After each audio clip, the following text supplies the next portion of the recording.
चलिए, तो आज का जो टॉपिक है, ध्यान से देखो, इधर हल्ला नहीं करो, ठीक है। लिखा है जैव प्रक्रम, फोर्थ और एक्सक्रेशन, ठीक है। टॉपिक है जैव प्रक्रम और उत्सर्जन, ठीक है। यानी लाइफ प्रोसेस, क्या life process, LIFE, life process, और यहाँ पे लिखा है एक्सक्रेशन। क्या एक्सक्रेशन की स्पेलिंग सही लिखी है ना, ठीक है। हाँ, तो एक्सक्रेशन का मतलब समझिए कि क्या होता है, ठीक है। एक्सक्रेशन का मतलब ये होता है, पहले तो समझो कि जैव प्रक्रम यानी लाइफ प्रोसेस का मतलब क्या होता है। जैव प्रक्रम का मतलब बता सकते हैं क्या?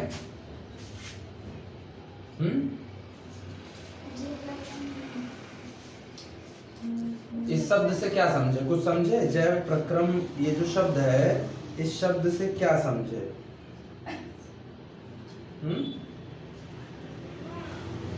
बोलो, चलो।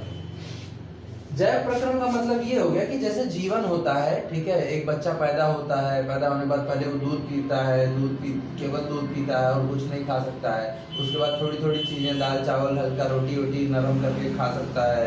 उसके बाद धीरे धीरे और डेवलप होता है, तो उसके दांत आते हैं, समझ रहे हो ना। अपने पैरों पे चलना शुरू करता है, फिर दौड़ना शुरू करता है। तो जीवन की एक पूरी प्रक्रिया होती है। ऐसा नहीं कि पैदा हुए बस तुरंत खाने लग गए और उसके बाद मर गए पट्टे से 10-20-50 साल बाद, ठीक। एक प्रोसीजर होता है, ठीक है। और उसी के बारे में हम लोग पढ़ने जा रहे हैं। तीसरा जो दूसरा शब्द लिखा है उत्सर्जन यानी एक्सक्रेशन। जैसे क्या होता है कि हम लोग कुछ खाते हैं तो हमारे शरीर में से फिर अपशिष्ट पदार्थ निकलते भी तो होंगे, ठीक। ऐसा तो है नहीं कि बस खाली खाते जाओ, मोटरसाइकिल की तरह है, बस खाली उसमें पेट्रोल डालते जाओ, फिर उससे भी निकलता है, धुआं वगैरह निकलता है ना। तो एक्सक्रेशन का मतलब वही जो चीज हमारे बॉडी में उत्सर्जित होती है, उसी को जब निकालने की प्रक्रिया होती है वो उत्सर्जन कहलाती है, यानी कि एक्सक्रेशन। अपशिष्ट पदार्थ का मतलब समझो, जैसे घर के अंदर तमाम सी चीजें आती हैं, खाने पीने की चीजें, लोग रहते हैं, नहाते धोते हैं, तो बहुत से अपशिष्ट पदार्थ भी तो निकलते हैं, गंदा पानी निकलता है, कचरा निकलता है, ठीक है। तो घर से वो क्या किया जाता है, घर में स्टोर करके रख लिया जाता है। हाँ, फिर क्या किया जाता है, उसको घर से बाहर निकाला जाता है ना। अब हर चीज का तरीका अलग है, जैसे जो पन्नी कूड़ा कचरा है उसको निकालने का तरीका अलग है, ठीक है। उसके अलावा जो मानव के द्वारा उत्सर्जन होता है, जैसे लेटरिन बाथरूम पेशाब, तो पहले तो चलो लोग खेतों में जाके निपटाते थे, अब घरों में शौचालय बनता है, लेकिन उसका भी प्रोसीजर है। टैंक बना हुआ है, वो टैंक में जाता है, ऐसा तो है नहीं कि एक जगह है वहाँ पे उसको रख दिया जाता है, चाहे कूड़े में जाकर फेंक दिया जाता है, ठीक। तो हर चीज का एक प्रोसीजर है, उसी के बारे में हम लोग पढ़ने जा रहे हैं, ठीक। शरीर में होने वाली विभिन्न उपापचयी क्रियाओं के परिणाम स्वरूप हानिकारक तथा विषाक्त अपशिष्ट पदार्थों का निर्माण होता है। इन पदार्थों को शरीर से बाहर निष्कासित करने की जैव प्रक्रिया को उत्सर्जन यानी कि एक्सक्रेशन कहते हैं, तथा उत्सर्जन को कार्यान्वित करने वाले अंग उत्सर्जी अंग यानी कि एक्सक्रेटरी ऑर्गन्स कहलाते हैं, ठीक। मनुष्य में ठोस अपशिष्ट पदार्थ गुदा यानी एनस द्वारा शरीर के बाहर निकल जाते हैं। नाइट्रोजनीय अपशिष्ट पदार्थ अमोनिया, यूरिया आदि जल में घुलित अवस्था में उत्सर्जन तंत्र की सहायता से शरीर के से बाहर निकल जाते हैं। गैसीय अपशिष्ट पदार्थ कार्बन डाइऑक्साइड व ये फेफड़ों के द्वारा शरीर से बाहर निकल जाते हैं। और बहुत से एक कोशिकीय जीव जैसे अमीबा, पैरामीशियम इन अपशिष्ट पदार्थों को शरीर की सतह से जल में विसर्जित कर देते हैं, जबकि जटिल बहुकोशिकीय जीव इस कार्य को पूरा करने के लिए विशिष्ट अंगों का उपयोग करते हैं, ठीक है। ध्यान से समझो, कह रहे हैं उपापचयी क्रियाएं। उपापचय का मतलब क्या होता है? उपापचयी क्रियाएं, उपापचय का मतलब मेटाबॉलिज्म। क्या? मेटाबॉलिज्म, ठीक है। मेटाबॉलिज्म या उपापचय का नाम कभी सुना है? इसका मतलब क्या होता है जानते हो? नहीं जानते हो? ध्यान से इधर देखो। जैसे क्या होता है कि मान लो हमने दाल चावल खाया, हमारे शरीर में किन तत्वों की जरूरत होती है, जैसे किस चीज की जरूरत होती है जिसकी वजह से हम खाना खाते हैं? ऊर्जा किससे मिलता है? भोजन में ऐसा क्या होता है जिससे हमको ऊर्जा मिलता है? ऐसा भोजन में क्या होता है? तेज बोला करो बिटिया। प्रोटीन मिलता है, वेरी गुड, बहुत बढ़िया तुमने एक बताया, प्रोटीन, ठीक। और विटामिन। Very good, vitamin. और हाँ वही बहुत कुछ में, जैसे और काटू की ना हो तो हाँ कैल्शियम यानी कि मिनरल में आ गया क्या? हाँ कैल्शियम मिनरल्स में आ गया। और आयरन, ये भी मिनरल में आ गया। इसके अलावा फैट, वसा, कार्बोहाइड्रेट, ये सारी चीजें भी मिलती है ना। अच्छा ठीक, अब देखो समझो इस बात को। जैसे क्या होता है, मान लो हमको प्रोटीन चाहिए। प्रोटीन हमारे शरीर में किस फॉर्म में है? एल्बुमिन, क्या? एल्बुमिन, ग्लोब्युलिन, ठीक है। एल्बुमिन, ग्लोब्युलिन, ये सारी चीजें क्या होती हैं? प्रोटीन होती हैं, ठीक। अब प्रोटीन का अगर उदाहरण लेना हो तो जैसे अंडा देखा है, अंडे में दो हिस्से होते हैं। ऐसे अंडा है, एक पीले कलर का होता है, एक व्हाइट कलर का होता है। जो व्हाइट कलर का होता है वो टोटल प्रोटीन होता है। क्या होता है? प्रोटीन होता है, मतलब एल्बुमिन होता है, ठीक है, जो व्हाइट कलर का होता है। तो हमारे शरीर में एल्बुमिन की जरूरत है। अब सपोज दैट कि हम अंडा खा रहे हैं, ठीक। जो नॉन वेजिटेरियन लोग हैं, मैं तो खाता नहीं, मैं पहले खाता था, अब छोड़ दिया। तो जैसे जो नॉन वेजिटेरियन लोग हैं जो अंडा खाते हैं, सपोज दैट, या मांस मछली खाते हैं, उन्होंने अंडा खाया, ठीक। तो अंडे को खाया तो उसमें तो चलो एल्बुमिन के फॉर्म में है एल्बुमिन। जैसे दाल खाई चना का, या फिर चना खाया, तो ऐसा थोड़ी कि उसमें प्रोटीन सीधे मिल गया। वो हमारे बॉडी में जाता है, फिर माइक्रो पार्टिकल्स में, पहले तो कुछ पार्टिकल्स में हम लोग उसको दांत से चबाते हैं, फिर पेट में जाता है, फिर उसके बाद तो और माइक्रो पार्टिकल में टूटता है, आंत से एब्जॉर्ब होता है। उसके बाद ऐसे नहीं जा करके उस शरीर में मिल जाता है। उसके बाद हमारा लीवर और ऐसे अंग जो है उसको मेटाबोलाइज करते हैं। क्या करते हैं? मेटाबोलाइज करते हैं, मतलब एक फॉर्म में रहता है, उसको दूसरे फॉर्म में तोड़ करके तब हमारे बॉडी में एब्जॉर्ब करते हैं, ठीक।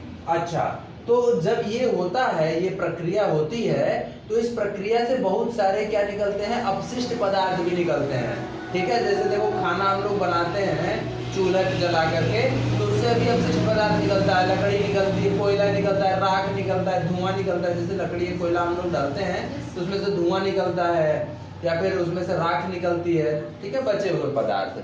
तो इन्हीं पदार्थों को हमारे शरीर से बाहर निकालने की भी प्रक्रिया है। पता चले यही सब कचरा जम जम के बॉडी को खराब कर दे, ठीक। तो देखो जो कह रहे हैं, जो ठोस अपशिष्ट पदार्थ होते हैं, सॉलिड होते हैं, ठीक है, वो एनस के द्वारा, एनस का मतलब होता है गुदा द्वार, ठीक है। गुदा द्वार का मतलब जहाँ से इंसान लैट्रिन करता है, उस माध्यम से शरीर के बाहर निकल जाता है। उसके अलावा कह रहे हैं जो नाइट्रोजनी पदार्थ, ठीक है, नाइट्रोजनी पदार्थ होते हैं, यानी कि जैसे क्या? अमोनिया, क्या? अमोनिया। और इसके अलावा यूरिया, क्या? यूरिया। ये सब जो है कहाँ? पेशाब यानी यूरिन के रास्ते, ठीक है, पेशाब के रास्ते ये हमारे शरीर से बाहर निकल जाते हैं, ठीक है। और कार्बन डाइऑक्साइड जो CO2 बनती है, ये हमारे लंग्स के रास्ते, कहाँ से? लंग्स के रास्ते, फेफड़ों के रास्ते से हमारे शरीर के बाहर निकाल दिए जाते हैं, ठीक। अब ये कह रहे हैं जो एक कोशिकीय जीव होते हैं, एक कोशिकीय जीव मतलब अमीबा पैरामीशिया, मतलब एक ही कोशिका है, एक ही कोशिका है, वही जीव है, ठीक। तो जो एक कोशिकीय जीव होते हैं वो अपशिष्ट पदार्थों को शरीर की सतह से जल में विसर्जित करते हैं। मतलब उनके बॉडी से ही वो खाना खा लेते हैं, ठीक। मुंह तो होता नहीं है उनका, बॉडी से ही खाना सोख लेते हैं और फिर शरीर से ही खाना बाहर निकाल देते हैं, ठीक है। और जबकि जो जटिल बहुकोशिकीय जीव होते हैं, बहुकोशिकीय जीव मतलब मल्टी सेलुलर ऑर्गेनिजम्स, ठीक है, जैसे कुत्ता, बिल्ली, बकरी, भेड़, भैंस, कीड़ा मकोड़ा, ये लोग, मानव, ये सब क्या है? बहुकोशिकीय जीव हैं। ये इस प्रक्रिया को करने के लिए क्या करते हैं? अंगों का प्रयोग करते हैं, ठीक है। अलग अलग तरह के शरीर में अंग होते हैं, ठीक। अब जैसे दिखा है उत्सर्जन के प्रकार, यानी टाइप्स ऑफ एक्सक्रीशन, क्या? टाइप ऑफ एक्सक्रीशन, ठीक है। टाइप्स ऑफ एक्सक्रीशन मतलब किस किस तरह के उत्सर्जन हमारे शरीर में होते हैं, ठीक है। अब देखो इसमें पहला तो लिखा है एमिनो अम्ल उत्सर्जन, नमस्ते, एमिनो एसिड उत्सर्जन, क्या? ये मिटा दे इतना, अच्छा, ठीक है। उपापचय की इंग्लिश लिखने की जरूरत तो पड़ी ही नहीं, हमने बोर्ड पे लिख दिया था, काफी होता है नहीं। टाइप्स ऑफ एक्सक्रेशन, क्या? अब टाइप्स ऑफ एक्सक्रेशन में क्या है? एमिनो एसिड उत्सर्जन, एमिनो अम्ल का उत्सर्जन, किसका? और दूसरा इसको इंग्लिश में क्या कहते हैं? एमिनोटेलिज्म। क्या कहते हैं? हाँ, एमिनोटेलिज्म। ठीक है, पहला कौन सा है? एमिनोटेलिज्म यानी कि अमीनो उत्सर्जन। ठीक, अब इसमें उत्सर्जित पदार्थ एमिनो अम्ल होता है यानी एमिनो एसिड होता है, जैसे सीपी, घोंघा, इकाइनोडर्मेटा, ये सारे अलग अलग जानवर हैं जो एमिनो एसिड का उत्सर्जन करते हैं। ठीक, दूसरा कह रहे हैं अमोनिया उत्सर्जन। ठीक है, अमोनोटेलिज्म। ठीक, क्या? हाँ,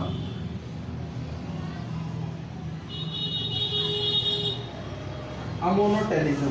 अमोनोटेलिज्म में इसमें नाइट्रोजन का उत्सर्जन मुख्यतः अमोनिया के रूप में होता है।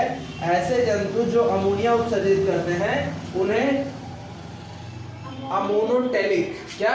अमोनोटेलिक कहते हैं, जैसे जलीय कशेरुकी, अस्थिल मछलियां और उभयचर जंतु। उभयचर का मतलब क्या होता है?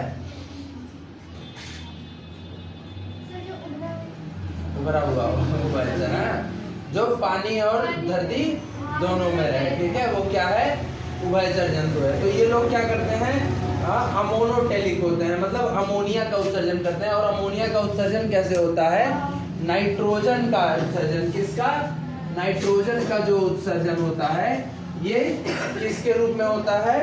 अमोनिया के रूप में होता है। ठीक है, अब दूसरा कह रहे हैं यूरिक अम्ल यूरिया उत्सर्जन। ठीक है, अब इसको कहते हैं यूरोटेलिज्म। क्या?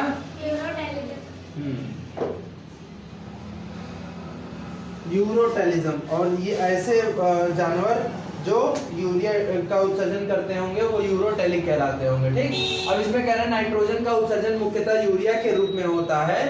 ठीक है, जो कि इसे उत्सर्जित करने वाले जंतुओं के यकृत यानी लीवर और कार्बन डाइऑक्साइड की अभिक्रिया के फलस्वरूप बनती है।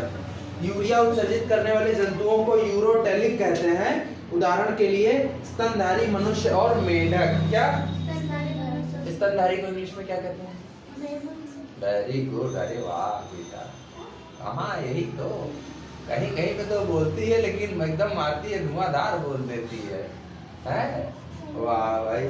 ठीक है, मैमल्स। ठीक, तो यूरिया का उत्सर्जन किसमें? यकृत, जंतुओं के यकृत यानी लीवर में अमोनिया और कार्बन डाइऑक्साइड की अभिक्रिया में होता है। लीवर जानते हो ना क्या होता है? हैं?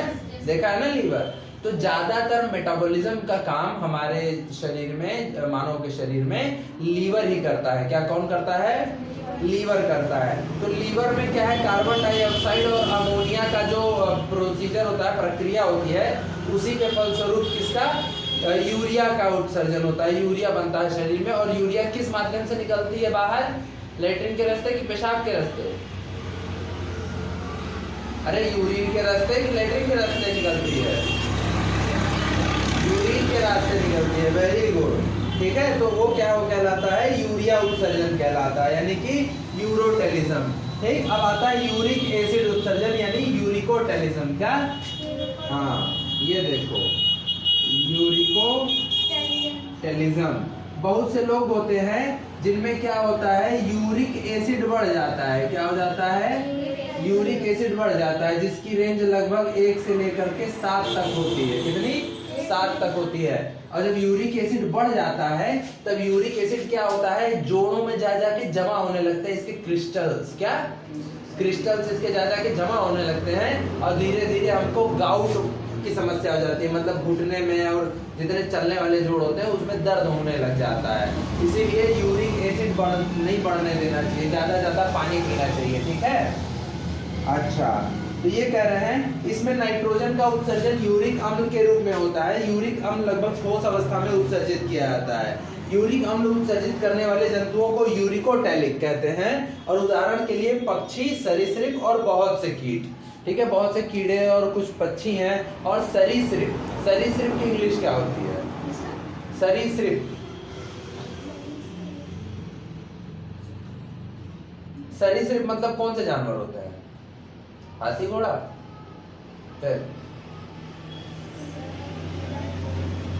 रेंगने वाले जानवर, और इनको इंग्लिश में क्या बोलते हैं? रेप्टाइल्स। क्या? ठीक है, रेप्टाइल्स बोलते हैं। तो बहुत सारे रेप्टाइल्स हैं, ये सारे यूरिक एसिड का उत्सर्जन करते हैं। ठीक है, तो टाइप्स ऑफ उत्सर्जन कौन कौन से हैं? जल्दी जल्दी पढ़ो तेज आवाज में। क्या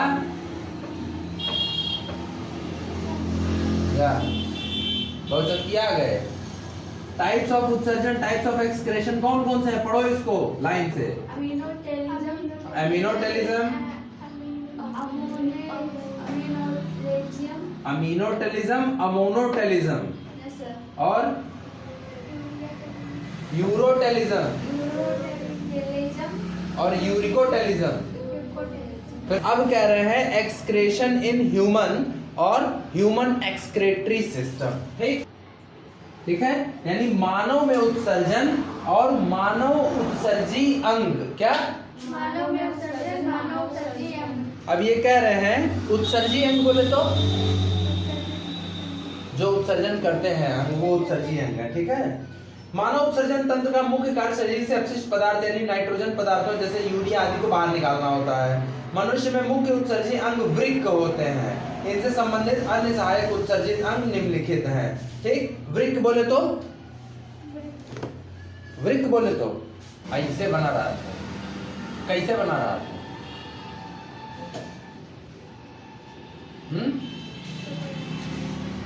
किडनी का नाम सुने हो कभी?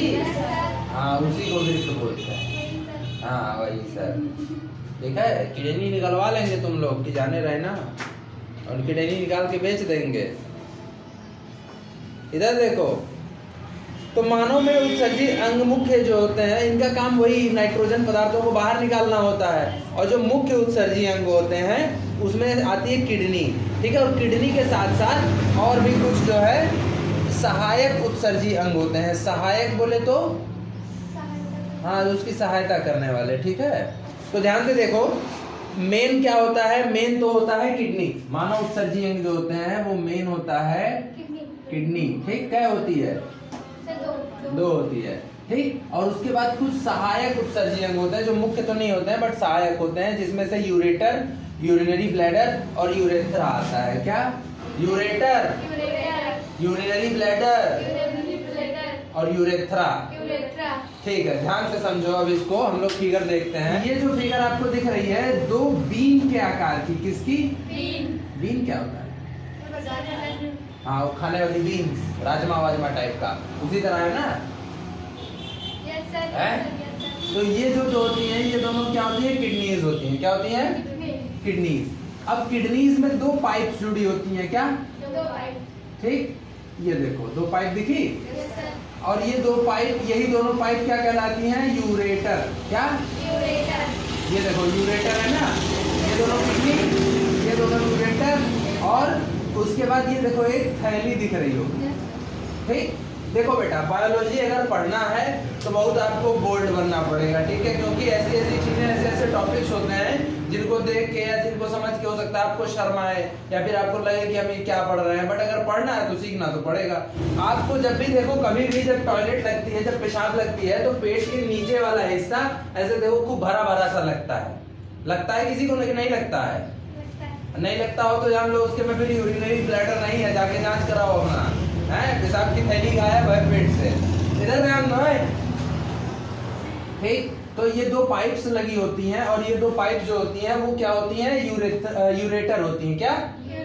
अब किडनी जो पेशाब फिल्टर करती है खून को, ये देखो, ये दो नसें आ रही है ना, ये देखो आर्टरीज और वेन्स जुड़ी है, तो खून के माध्यम से जो भी अमोनिया, नाइट्रोजन, यूरिक एसिड, भेजते फलान ढिकान, फिल्टर करके क्या करती है?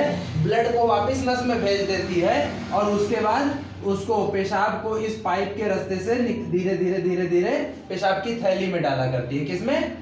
पेशाब की थैली में। और जब ये पेशाब की थैली, इसी को यूरिनरी ब्लैडर बोलते हैं। क्या? Urinary bladder. तेज बोला करो, नहीं है इसे डंडा फेंक के मार देंगे, आंख फूट जाएगी। क्या है?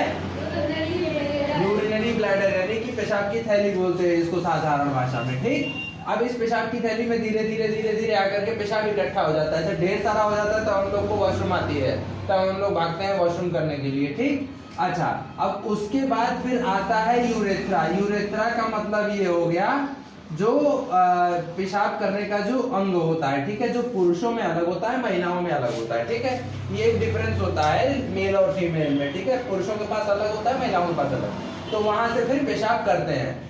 इसको यूरेथ्रा बोलते हैं। क्या बोलते हैं? ठीक, ये क्या है? ये दोनों क्या है?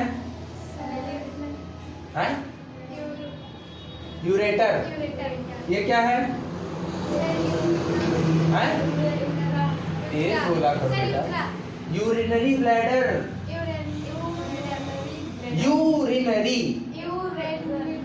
यूरिन नरी यूरिनरी यूरिनरी ब्लैडर। ये यूरिनरी ब्लैडर है और ये क्या है? यूरेथ्रा है। समझ गए ना? हैं? तो ये सारा अच्छा। और इसको क्या बोलते हैं? हैं? और इसको यूरिनरी सिस्टम बोलते हैं। क्या?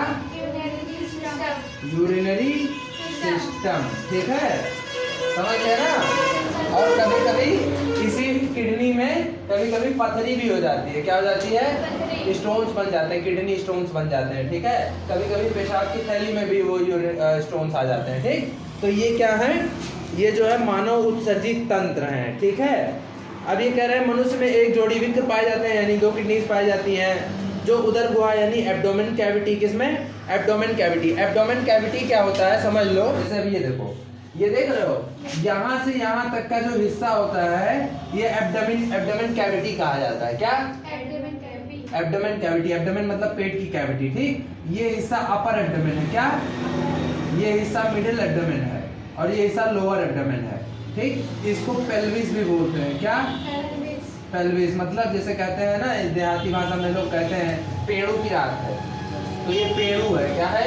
पेड़ू है। हम जो पहले जानते ही नहीं थे। अच्छा, पहले जब मैं यहाँ आया प्रैक्टिस करने तो जो जैसे देहात के मरीज आते थे तो भाई वो अपनी लैंग्वेज में बोलेंगे ना, उनको क्या पता कि ये यूरिनरी सिस्टम है, ये किडनी है, ये यूरेथ्रा है। तो नॉर्मल बात, इसको भगाली बोलते हैं। कहते हैं भगाली, भगाल। सुने हो नहीं सुने हो? तो कहते हैं जैसे बहुत सी औरतें आई हमसे कहती थी डॉक्टर साहब भगालिया विराट है, तो मैं जान ही नहीं पाता था कि ये है क्या, ये कहाँ होता है। तो हम कहते थे हाथ रख के बताओ कहाँ दर्द होता है, तब हम बताती थी कि यहाँ पे ऐसे बताती थी। तब मुझको समझ में अच्छा, यानी भगाल का मतलब होता है अपर एब्डोमेन। क्या? ठीक, ऐसे लोअर एब्डोमेन को कहते थे पेड़ू में दर्द है। और मुझे क्या पता पेड़ू किसे कहते हैं, हमने तो आज तक कभी पढ़ा ही नहीं है। मैंने तो abdomen cavity, lower abdomen, upper abdomen, middle abdomen ऐसे हैं पढ़ा है। तो फिर मेरे को समझ में अच्छा जो लोअर एब्डोमेन होता है वो क्या होता है? पेड़ू कहते हैं। ठीक है, दूसरी चीज, जब लड़कियों को पीरियड्स होते हैं क्या होते हैं? आवाजें नहीं निकल रही। पीरियड्स होते हैं। क्या? पीरियड मतलब पता है? नाम सुना है कभी? नहीं सुना है? पीरियड का नाम किसी ने नहीं सुना है? चलो ठीक है, देखो उससे उसको मत देखो, वो कुछ नहीं जानता है। वो किस क्लास में पढ़ते हो बेटा? 8th में। वो एकदम चुप रहेगा, वो बोलेगा नहीं, तुम टेंशन ना लो, ध्यान दो। जो पीरियड्स होते हैं, पीरियड्स के दौरान लोअर एब्डोमेन में क्रैम्प होता है। कहाँ पे क्रैम्प होता है? इधर खोपड़ी में है, इधर सर में क्रैम्प होते हैं। इतने बलिच्छ हैं सब, ध्यान से समझो बेटा। बायो है तो पढ़ना पड़ेगा, इट्स अप टू यू, तुम्हारी चॉइस है। तुम नहीं पढ़ना चाहते मत पढ़ो, मुझे क्या लेना देना। हमने तो पढ़ा है, हमको तो आता है, तुमको नहीं आएगा, तुम मरो जाके। ठीक, तो जब पीरियड्स होते हैं तो लोअर एब्डोमेन में क्रैम्प होता है, यानी कि नीचे पेट वाले हिस्से में क्रैम्प होता है। ठीक, और याद लिए जा रहे हैं चले। ठीक है, इधर ध्यान दो। तो एक जो है, अब दांत यारों में यहीं कंटाप मारेंगे। मनुष्य में एक जोड़ी वृक्क पाए जाते हैं, यानी एक पेयर होता है, 2 किडनीज पाई जाती हैं। ठीक है, और वो कहाँ? उदर गुहा। उदर गुहा बोले तो एब्डोमेन कैविटी। एब्डोमेन कैविटी का मतलब ये होता है जो यहाँ से यहाँ तक होती है उसे एब्डोमेन कैविटी बोलते हैं। इसके ऊपर का जो हिस्सा होता है उसे चेस्ट कैविटी बोलते हैं। क्या बोलते हैं? Chest cavity. और जो मुंह के अंदर का हिस्सा होता है उसे ओरल कैविटी बोलते हैं। ठीक है, चलो ध्यान से समझेंगे। यहाँ पे लिखा है कि और एब्डोमेन कैविटी में डायफ्राम के नीचे कशेरुकी दंड के दोनों ओर उधर सतह पर पतली पेरिटोनियम झिल्ली यानी पेरिटोनियम मेम्ब्रेन द्वारा लगे रहते हैं। ठीक है, पेरिटोनियम झिल्ली का मतलब ये होता है एक तरह की वो होती है, लेयर होती है, झिल्ली होती है, वो हमारे पेट में अंदर पाई जाती है, जो कि चीजों को सेपरेट रखती है। पता चले इधर आंत वांत जाके फेफड़म मिल जाए, फेफड़ा नीचे उतर के आंत में चला है, ठीक है। तो ये कह रहे हैं। और दूसरों डायफ्राम, डायफ्राम क्या होता है जानते हो?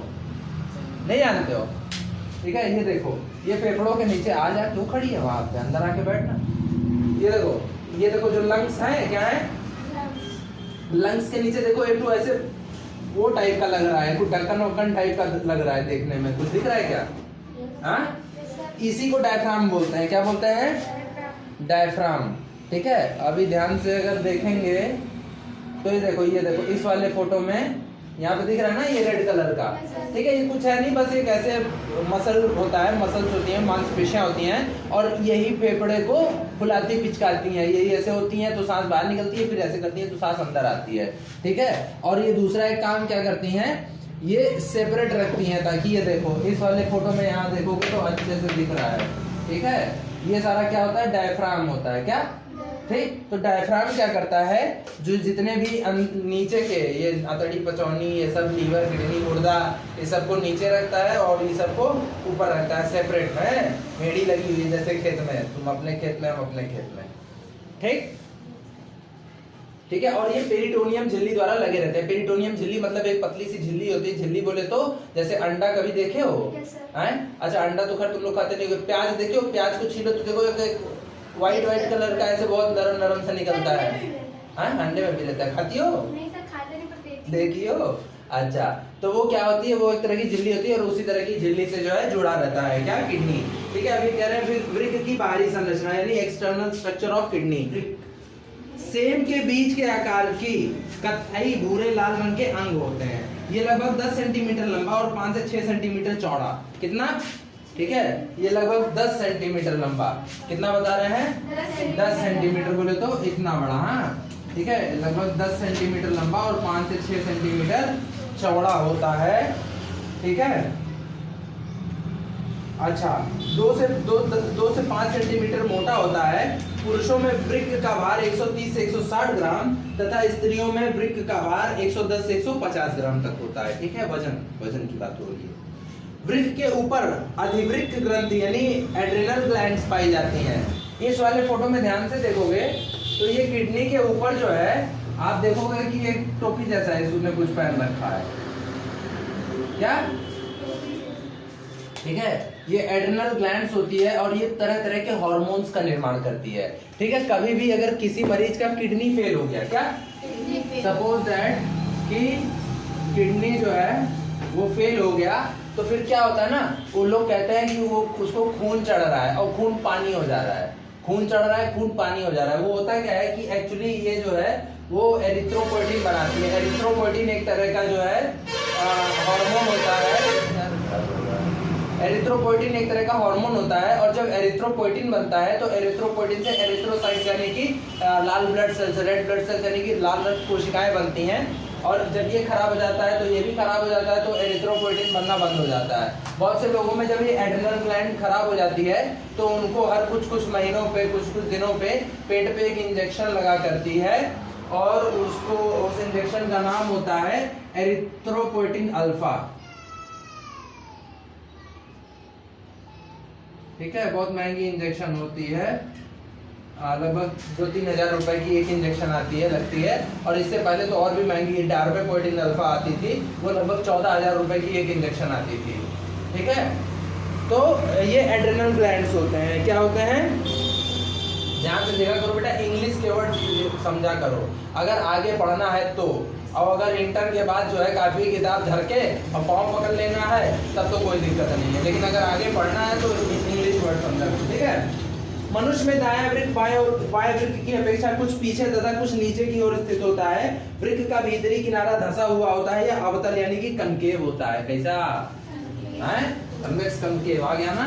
ये देखो, ये इधर ऐसे कैसा है, कनकेव है, और ऊपर कैसा है, कन्वेक्स है। अंदरूनी किनारा जो है वो धंसा हुआ होता है, ठीक। अच्छा, तथा बाहरी किनारा उभरा हुआ होता है जो कि उत्तल यानी कि कन्वेक्स होता है। अवतल तर भीतर की ओर धंसकर एक गर्त यानी पिट बनाता है, गड्ढा बनाता है, जो कि नाभिका या हाइलम या हाइलस कहलाता है। यहाँ से मूत्र नलिका, ठीक है, हाइलम या हाइलस, ठीक है। और यहाँ से मूत्र नलिका यानी यूरेटर निकलती है। क्या निकलती है? यूरेटर निकलती है। अगर यहाँ ध्यान से देखोगे तो ये देखो, ये जो गड्ढा बनाता है ये हाइलम या हाइलेक्स है क्या, और यहीं से ये देखो यूरेटर निकला है। क्या निकला है? यूरेटर। यूरेटर बोले तो जो किडनी से और पेशाब की थैली को कनेक्ट करता है। क्या करता है? कनेक्ट करता है, ठीक है। उधर के निचले भाग में इसे थैली नुमा मूत्राशय में खुलती है। प्रत्येक वृक्क वृक्क धमनी यानी रेनल आर्टरी द्वारा रुधिर प्राप्त करता है, और वृक्क शिरा यानी रेनल ब्रेन द्वारा वृक्क के परिशोधन या शुद्धिकरण के पश्चात रुधिर एकत्रित होकर पश्च महाशिरा यानी सुपीरियर वेना केवा में पहुंच जाता है। मतलब ये कह रहे हैं कि दो तरह की, एक वेन्स, ठीक है, ये देखो ये लाल वाली वेन से निकलता है, और यहाँ से ये जो ब्लड है, ब्लड में यूरिया और ये सब नाइट्रोजन, यूरिक एसिड वगैरह कंटेन करके इनको दे देता है, और ये देखो यहीं से ये वाले भी जुड़े हैं, इनको दे देता है। यहाँ से ये इसको फिल्ट्रेशन करता है। क्या करता है? फिल्ट्रेशन यानी फिल्टर करके, सही आ रहा है ना, फिल्ट्रेशन करके, और वापस से क्या करता है? यूरिन को जो है ट्रांसफर कर देता, सॉरी ब्लड को जो है वापस से इसमें ट्रांसफर कर देता है, इस वाले नली में, ठीक है। ये देखो इससे ये भी जुड़े हुए हैं, इस वाले नली में ये क्या करता है? ट्रांसफर कर देता है, and that is called as superior vena cava, ठीक है। किसमें? सुपीरियर वेना केवा में पहुंचता है, ठीक है। अच्छा, अब ये कह रहे हैं वृक्क की आंतरिक संरचना यानी इंटरनल स्ट्रक्चर ऑफ किडनीज। क्या?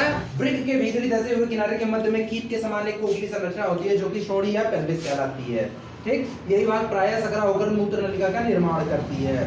वृक्क का शेष भाग ठोस तथा दो बाहरी भागों यानी परिधीय भाग वल्कुट यानी कॉर्टेक्स एवं भीतरी यानी केंद्रीय भाग मेड्यूला में बटा होता है, जैसा कि नीचे चित्र में दर्शाया गया है, ठीक है। अब इसमें अगर देखेंगे, इस वीडियो में अगर हम देखेंगे तो ये देखो, ये हिस्सा जो होता है, पहले कोई अच्छी सी किडनी खोलते हैं, हाँ ठीक है। ये देखो ये हिस्सा जो है यही हाइलम या हाइलेक्स है। क्या? हाइलम या हाइलेक्स है, ठीक है। इसके अलावा कह रहे हैं कि पेल्विस, इसमें और पेल्विस होती है। क्या होती है? ठीक है। और मेड्यूला, मेड्यूला का मतलब ये देखो, ये जो हिस्से दिख रहे हैं यही वो छन्नियां हैं, ये वो जो पतली पतली छन्नियां हैं, और यही क्या करती हैं? उसको फिल्टर करने का काम करती हैं, और यही क्या कहलाती हैं? मेड्यूला कहलाती हैं। क्या कहलाती हैं? मेड्यूला। मेड्यूला, ठीक है। अच्छा, और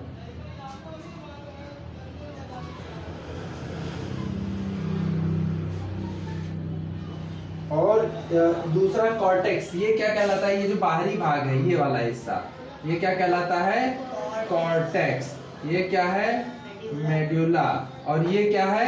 हाइलम। क्या? हाइलम, ठीक है। और ये जो है वो नसें जुड़ी होती हैं, और ये नीचे यूरेटर आया होता है, ठीक है। तो ये क्या है? ये किडनी यानी वृक्क की आंतरिक संरचना, ठीक है। अब ये कह रहे हैं प्रत्येक वृक्क में असंख्य कुंडलित तथा लंबी सूक्ष्म नलिकाएं होती हैं। वृक्क नलिकाएं या नेफ्रॉन्स कहलाती हैं। क्या? हाँ,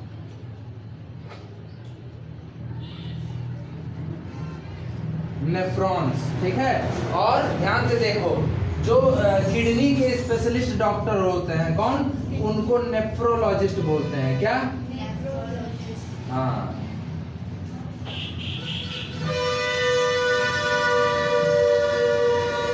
क्या बोलते हैं?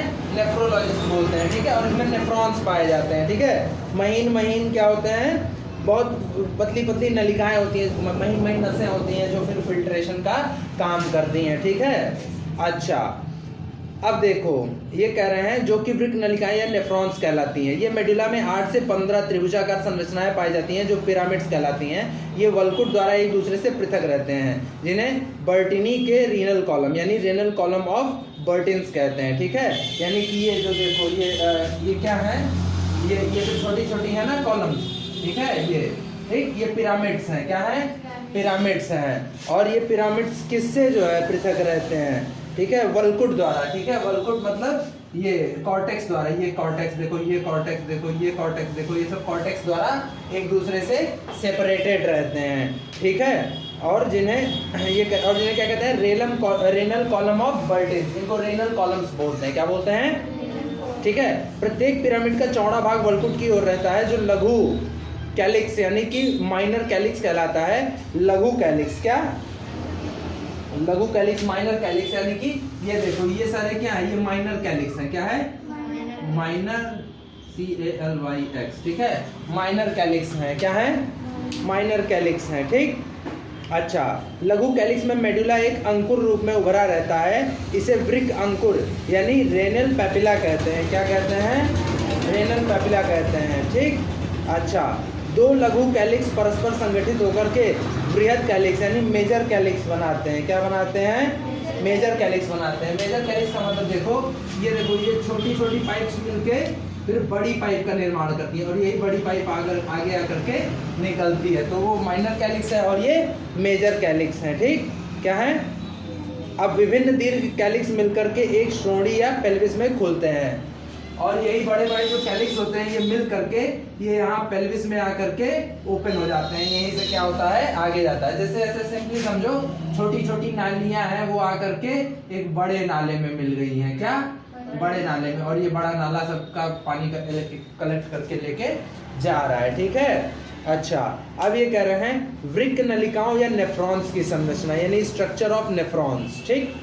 चलो ध्यान से देखते हैं, ठीक है। और हम लोग एक वीडियो उठाने जा रहे हैं न्यूक्लियस मेडिकल मीडिया से, और वापस से हम अपना क्रेडिट न्यूक्लियस मेडिकल मीडिया को देते हैं। We thank you so much nucleus medical media videos वीडियोस बनाने के लिए, ताकि हम अपने बच्चों को ऐसे वीडियोस दिखा पाते हैं, ठीक है।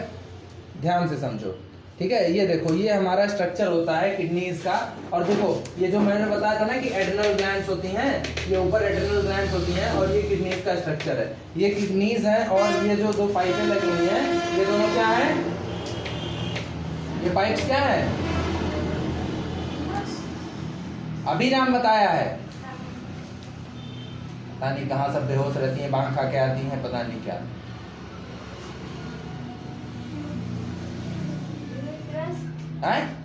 यूटेरस, यूरेटर है, हाँ, इतना बड़ा सा मुंह आ रही है। इधर देखो, ठीक है, ऊपर जो बना है ये एड्रेनल ग्लैंड्स है। अब ये देखो, ये किडनी की इंटरनल स्ट्रक्चर है, ठीक है। ये देखो क्या है? मेडुलरी पिरामिड है, बताया था ना कि ये पिरामिड है। ये कॉर्टेक्स है, क्या है? कॉर्टेक्स है, ठीक है। कॉर्टेक्स से सारी सेपरेटेड रहते हैं। क्या रहते हैं? सेपरेटेड रहते हैं, ठीक। ठीक है, ये रेनल लोब है, इसको रेनल लोब बोलते हैं, ठीक। अब ये देखो, ये रेनल आर्टरी है, ठीक। और ये क्या है? इंटरलोब्यूलर आर्टरीज है, मतलब ये अंदर आके आर्टरीज जो है वो आगे फर्दर डिवाइड हो जाती हैं, ठीक है। इंटरलोब्यूलर आर्टरीज, ठीक है। और इसको एफरेंट आर्टियोरॉइड बोलते हैं। ये सब नहीं लिख लिया करो भैया, काम आएगा, कभी जिंदा रहोगे तुम लोग तो।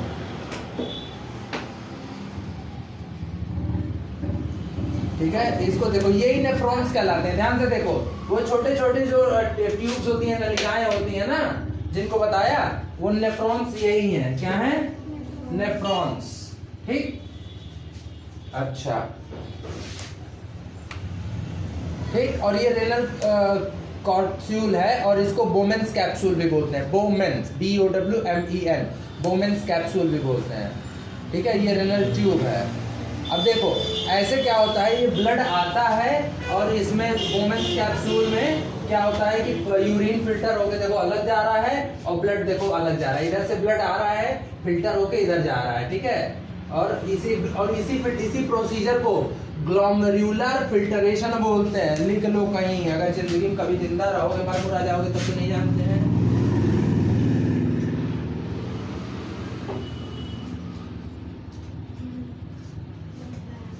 Glomerular filtration. और देखो कभी कभी किसी गांव में देखा होगा, किसी किसी लोगों के पैर में सोथा उतर आता है, गड्ढे पड़ जाते हैं, और जब उस गड्ढे को ऐसे दबाओ तो वहाँ पे गड्ढा पड़ जाता है। थोड़ी देर तक गड्ढा रहता है, फिर धीरे धीरे सही हो जाता है, मतलब नॉर्मल हो जाता है, ठीक है। उसको एडेमा बोलते हैं इंग्लिश में। क्या? हाँ, एडेमा बोलते हैं। और एडेमा मतलब वही सोथा। और जब जिसको एडेमा अगर होने लग गया, उसको जान लो कि उसका ग्लोमेरुलर फिल्टरेशन बढ़िया से काम नहीं कर रहा है, मतलब कुछ ना कुछ किडनी में दिक्कत हो रही है, ठीक है। तो इस प्रोसीजर को ग्लोमेरुलर फिल्टरेशन बोलते हैं। क्या बोलते हैं? हाँ,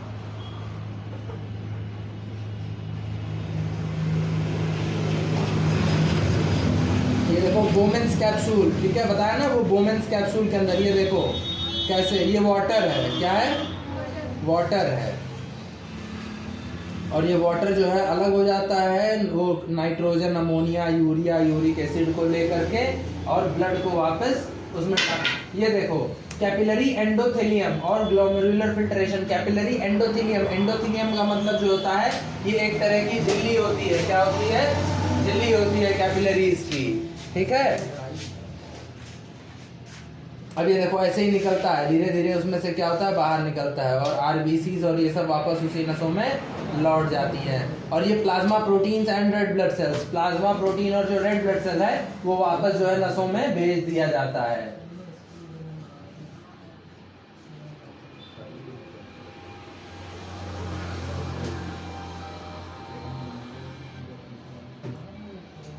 समझ में आया प्रोसीजर कैसे होता है? प्रॉक्सिमल कॉन्वोल्यूल, अब ये लोब्स ऑफ हेनल है, तो समझ गए ना।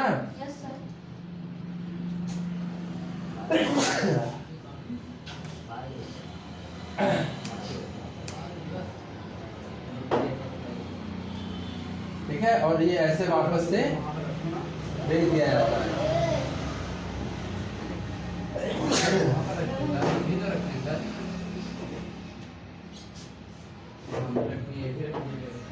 अब ये देखो इससे यूरिन जो है जो यूरेथ्रा के माध्यम से कहाँ चला जाता है,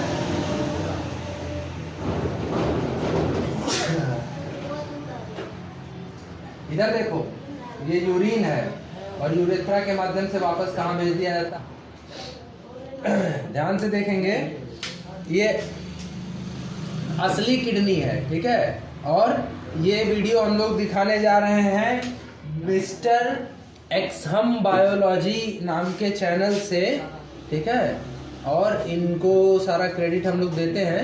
और ये ओरिजिनल किडनी है बेटा, ठीक है, असली किडनी है जो कि मानव के शरीर से निकाली गई है, ठीक। ध्यान से देखेंगे, ये ओरिजिनल किडनी है, ठीक है। कंपेयर कर लो, हाथ से ऐसे तुलना कर लो कि कितना बड़ा होता है, हाथ से उठाएगा ना अभी तो कंपेयर कर लेना, ठीक है। ये क्या है? किडनी, किडनी गुर्दा।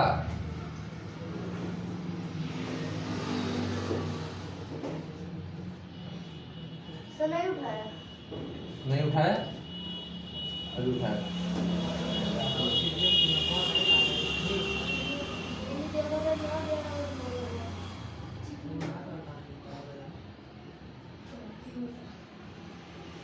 ठीक है, इसको ऐसे कट करेंगे। वाह,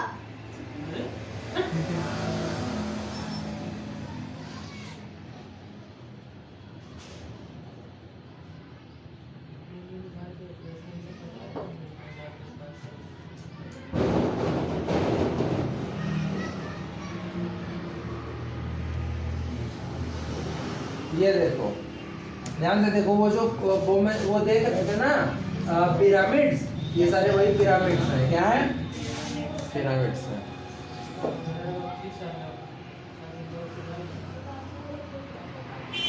और यही वो आर्टरीज और वेन्स और ये सारी चीजें हैं इसमें जो जुड़ी हुई हैं।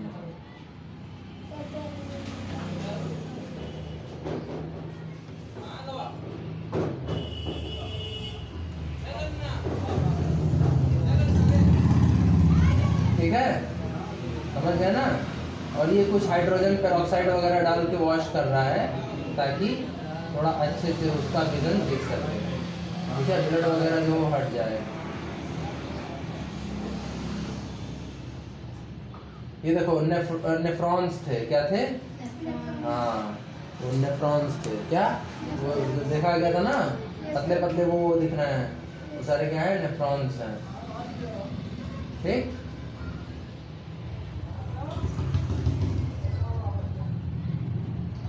ठीक है, तो ये सारे, ठीक है, ये nephrons, cortex, medulla, pyramid, ureter, pelvis, renal vein, renal artery, ठीक, ये सारे इसके वो होते हैं, ठीक है। अब इसके आगे कल पढ़ाएंगे इतने पे इसको हम शट डाउन लेते हैं। बहुत बहुत धन्यवाद। Thank you so much for being connected with सेवा अध्ययन एकेडमी। और उस वीडियो की तरह ये वीडियो भी आप लोग का यूट्यूब पर जाएगा।